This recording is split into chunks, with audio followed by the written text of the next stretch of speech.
આપણે જોડે પ્લેટિના આવી છે.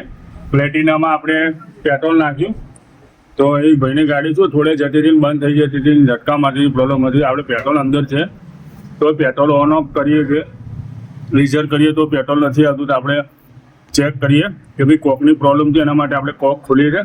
આપણે 99% કોકની પ્રોબ્લેમ લાગે છે તો આપણે જોડે કોક અવેલેબલ જ છે. તો એને પહેલાં આડી કરી દઈએ એટલે ઘોડાઈ દઈએ એ પછી કોક નાખીને ચેક કરી લઈએ. બરાબર, નવો કોક લઈ લીધો છે. પહેલાં જૂનો કોકને ખોલી દઈએ. 10 નંબર પાનાથી ફિક્સ પાનાથી બી ખોલી જાય.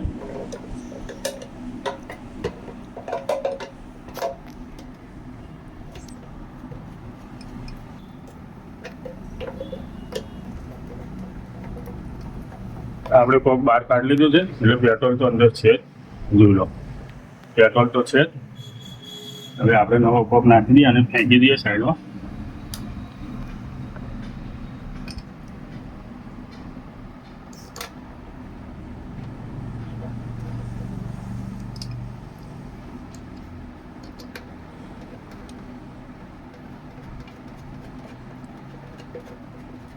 બે બાજુ માપના બોલ્ટ ટાઈટ કરી દઈએ.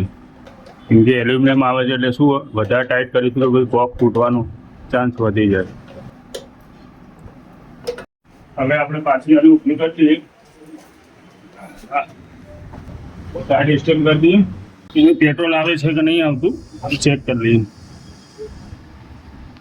આવી ગયું ને એ ટૂંકમાં આપણે આની પેટ્રોલ કોકની પ્રોબ્લેમ હતી, જે આપણે રેઝર ઓન કરવાથી પેટ્રોલ નહોતું આવતું. આપણે કોક નાખી દીધો એટલે પેટ્રોલ આવવા માંડ્યું. બરાબર, ઓનમાં નથી આવતું કેમ કે પેટ્રોલ વધારે નથી, રીઝરમાં આવે છે 1 લીટર 1.5 લીટર જેવો હશે.